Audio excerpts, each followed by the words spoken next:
السلام عليكم ورحمة الله وبركاته.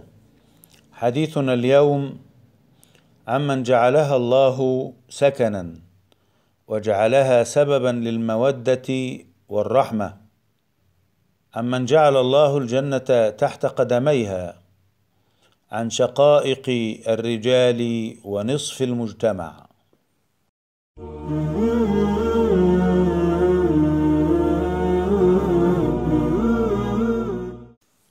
حديثنا عن مكانة المرأة في الإسلام، وكيف بنى الإسلام شخصية المرأة وأعدها لتقوم بدورها الأخلاقي والحضاري. ولبيان ذلك أقول: إن الله منح المرأة الكمال المادي والمعنوي في الخلق والنشأة، فقد خلق الله الإنسان ذكرا وأنثى وجعلهما محل العناية والتكريم. يقول تعالى: يا أيها الناس اتقوا ربكم الذي خلقكم من نفس واحدة وخلق منها زوجها وبث منهما رجالا كثيرا ونساء.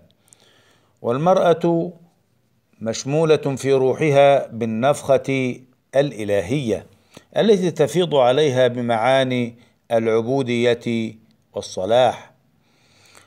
وكذلك منح الله المرأة الرشد والتفكير وأهلها للتكليف والمسؤولية. يقول تعالى مخاطبا الرجل والمرأة: وقلنا يا آدم اسكن أنت وزوجك الجنة وكلا منها رغدا حيث شئتما ولا تقربا هذه الشجرة فتكونا من الظالمين. والمرأة في الإسلام تملك فطرة الخير وفعل الصالحات. يقول ربنا تبارك وتعالى عن الرجل والمرأة معا: قال ربنا ظلمنا أنفسنا وإن لم تغفر لنا وترحمنا لنكونن من الخاسرين. والمرأة تملك الوعي الكامل والإرادة الحرة والمناقشة والمحاسبة والشورى وإبداء الرأي. يقول تعالى: قالت إحداهما يا أبت استأجره إن خير من استأجرت القوي الأمين. ويقول تعالى: وقالت امرأة فرعون قرة عين لي ولك لا تقتلوه عسى أن ينفعنا أو نتخذه ولدا. ويقول سبحانه على لسان ملكة سبأ: قالت يا أيها الملأ أفتوني في أمري ما كنت قاطعة أمرا حتى تشهدون. وفي جانب التحمل والمسؤولية جاءت مكانة المرأة عالية فشهادتها مقبولة. يقول تعالى: فرجل وامرأتان ممن ترضون من الشهداء. ومسؤوليتها كاملة. يقول رسول الله صلى الله عليه وسلم: كلكم راع وكلكم مسؤول عن رعيته.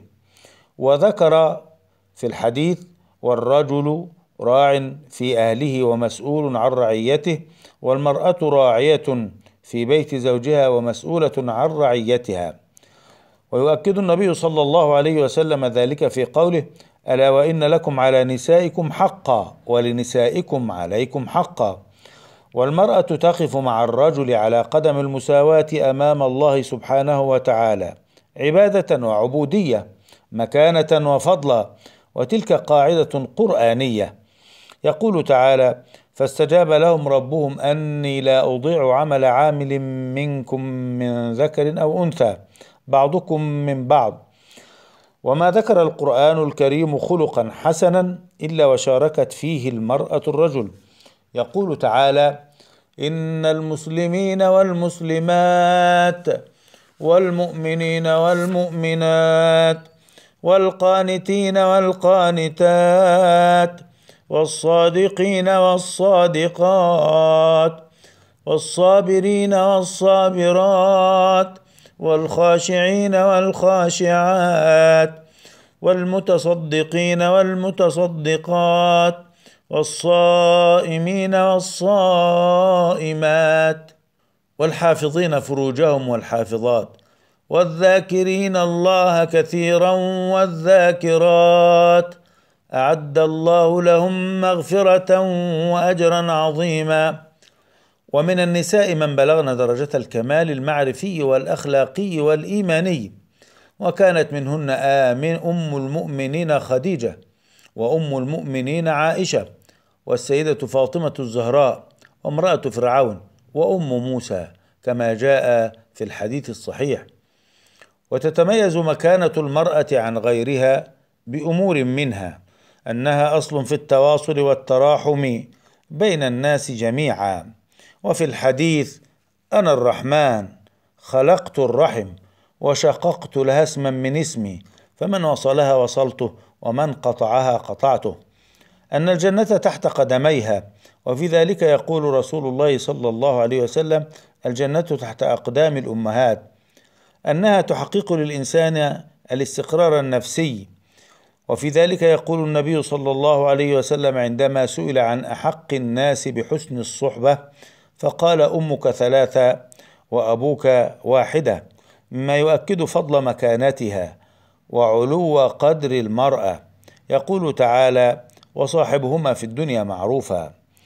أنها تشارك الرجل في البناء والتربية كما جاء في الحديث الصحيح: هن عوان عندكم. أن القرآن الكريم ما تحدث عن بر الوالدين إلا وخص المرأة ببيان دورها وعظيم مسؤوليتها تجاه الإنسان.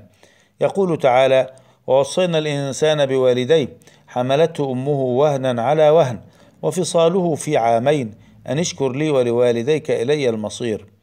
أيها المستمع الكريم، إن النتيجة الحتمية لما تقدم يبينها النبي صلى الله عليه وسلم في قوله: النساء شقائق الرجال، وفي قوله: حبب إلي من دنياكم ثلاث: النساء والطيب وجعلت قرة عيني في الصلاة.